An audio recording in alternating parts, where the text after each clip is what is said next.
ninguém deveria ter mais que 30% em bolsa, a não ser que Você acha que não vale ter a pena mais que 30% de bolsa, mesmo sendo um índice que está diversificado, que tem a chance de ir para zero, praticamente zero também?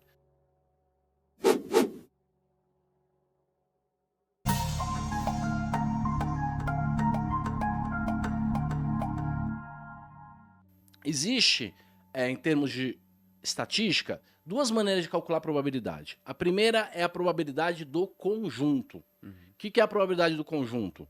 Eu vou lá e faço 100 eventos ou calculo 100 coisas acontecendo todas no mesmo dia paralelamente.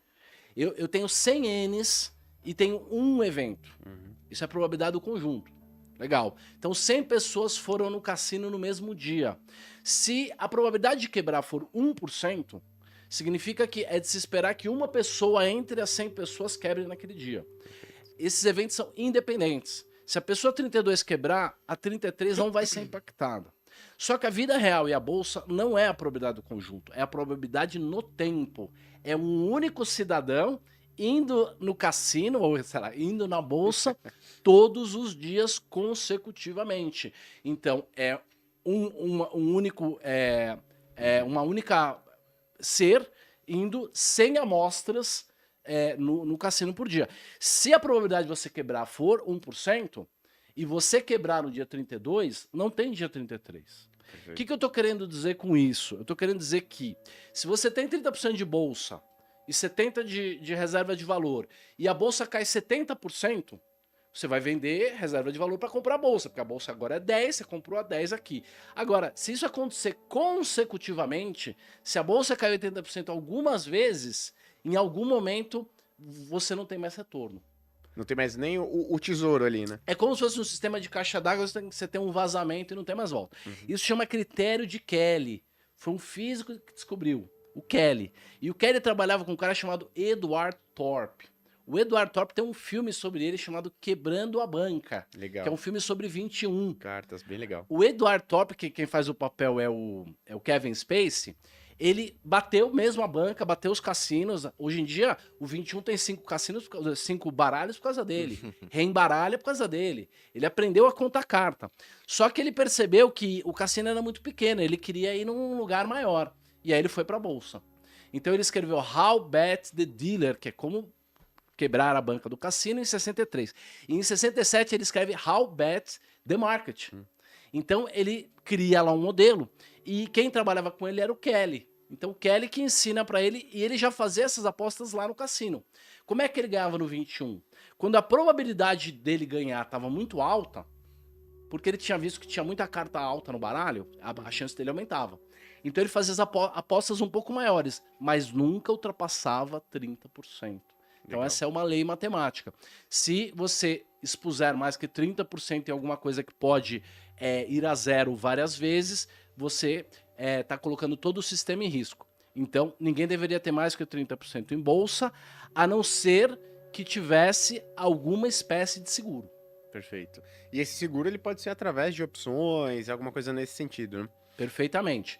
Então, assim, se você compra um seguro para tua carteira, aí, teoricamente, você poderia ter 99% da tua carteira em ações e 1% em seguro. Agora, ninguém entende de seguro, ninguém estuda sobre seguro, as pessoas têm muita dificuldade de entender o seguro na bolsa.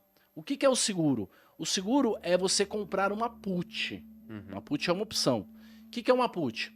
Uma put é o direito de vender o seu portfólio.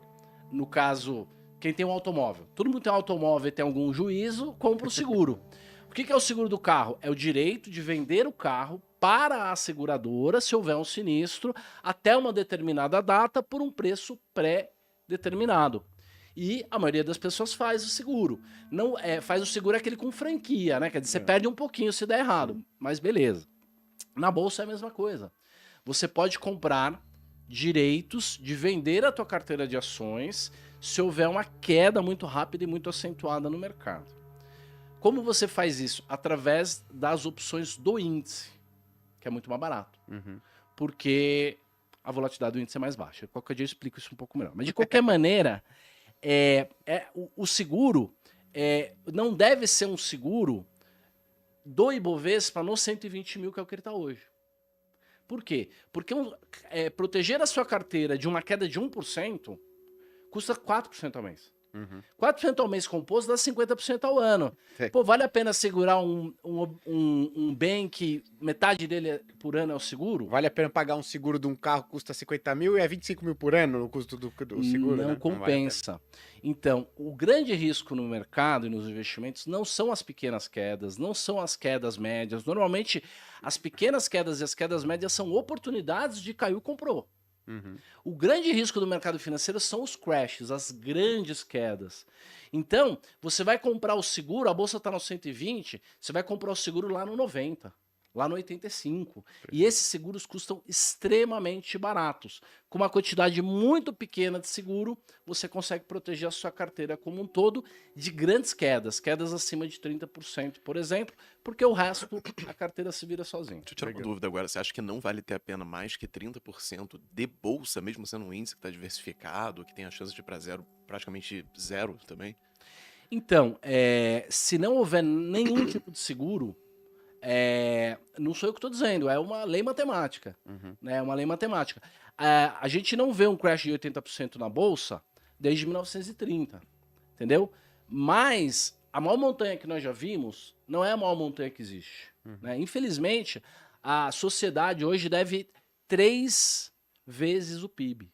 O mundo deve 3 vezes o PIB. Se você pegar famílias, empresas e o Estado somado, a gente deve 3 vezes o PIB. Uma empresa que deve 3 vezes a sua receita anual, essa empresa está quebrada. Tá certo? Essa empresa não opera. Então, assim, em algum momento, o mercado vai cair muito, muito, muito. Então, não vale a pena ter mais que 30%, quem sabe 40%. O que você pode fazer é diversificar dentro dessas carteiras. Por exemplo, países distintos, moedas distintas, mas teoricamente não vale a pena ter mais que 30%. Por isso que o Verde da vida, que foram os fundos que mais renderam na história, que são os grandes multimercados aqui no Brasil, eles não costumam ter mais que 30% ou 40% em bolsa. Mas eu acho que aí tem uma questão também de volume. Porque, assim, se eu sou o Verde, eu tenho... Quantos Verdes tem esses bilhões, assim? Você tem ideia, 30, né? 40. 30, 40. Não tem volume na bolsa pra ele investir. Não é nenhuma questão de, se ele quisesse, ele não poderia também. Porque não tem como ele botar tanto dinheiro lá dentro e depois ter janela de saída. Sim. Se eu sou pessoa física, eu coloco hoje, tiro amanhã, não mexe preço de nada. Mas o Verde, por exemplo, não consegue. Você tem a Dynamo, por exemplo, que é um FIA. E ele tem dinheiro pra caramba. Não, a Dynamo é fantástica. Só que ela é um ingrediente no portfólio do investidor. Quando você conversa com o investidor de FIA, eu tenho muitos grandes amigos gestores de FIA, você tem que lembrar que ele está gerindo e vendendo um produto que é um dos ingredientes do portfólio. Tem que ter algum tipo de liquidez, tem que ter outras características lá. Então, assim, é uma provocação grande. 30% é complicado você ter só 30%. Por exemplo, se é um final do ciclo, você acredita muito que a bolsa vai subir, eventualmente você poderia subir para 40%, mas... a tua vol vai ser infinitamente menor e o teu retorno vai ser muito semelhante com o portfólio, e é o CAGR, né, que a gente chama, que é o retorno geométrico de longo prazo. Se você ou não tiver mais que 30 de bolsa ou tiver seguro, o teu retorno geométrico vai ser bem mais alto.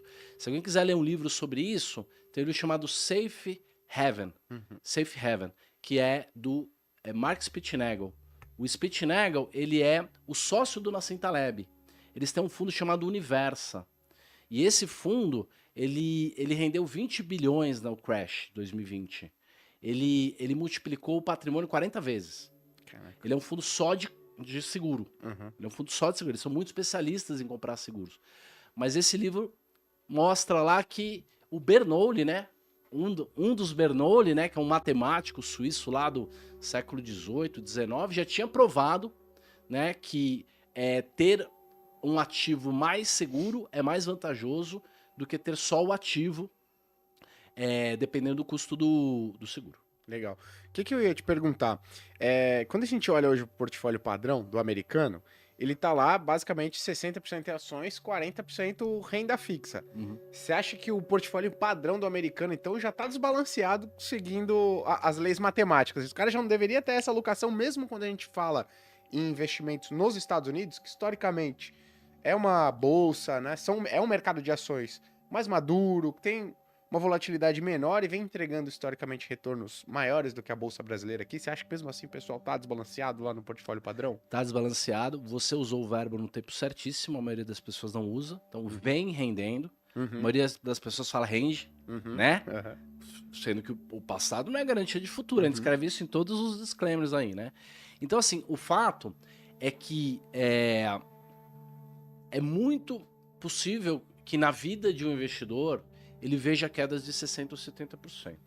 Se esse cara estiver totalmente concentrado em ações naquele momento e ele precisar, por algum motivo, resgatar, esse cara vai ter que vender na mínima. Sim. Então, por mais que o mercado, na média, tenha rendido X, a gente não está considerando as pessoas individuais que vão e voltam todos os dias. E o risco da vida de uma pessoa não é apenas o risco do portfólio. Essa pessoa tem um risco de saúde, essa pessoa tem um risco de perder o emprego, essa pessoa tem o risco, ou sei lá, a dádiva de ter um filho, de casar. Os planos mudam. E se o teu plano mudar, ou a vida te obrigar a mudar o seu plano e fazer um resgate exatamente quando o mercado está colapsando, você vai ser aquele cara que vendeu na mínima, né? Perfeito. Que pagou o carrossel, né? Exato. Pagou a banca, né? Às vezes as pessoas ficam pensando assim, Gui, eu entendo que dá pra cair 50%, 60%, é uma coisa você falar. Só que às vezes eu falo o seguinte, para de colocar em percentual pra você ter noção do quão é arriscado isso. Quanto tempo você levou pra acumular o patrimônio que você tem hoje? Aí tem gente que fala, levei 15, 20 anos. Eu falo, legal.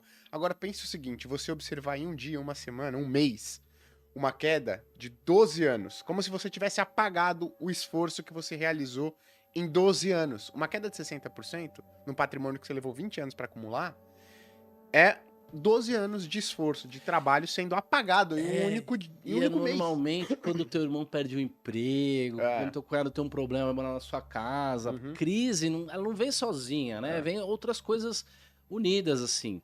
E é o que eu falei pra vocês, o mundo tá com um problema muito grave, né? Porque as pessoas acham que civilidade ou civilização é renda per capita, anos de estudo, calorias consumidas, é tecnologia, mas não é.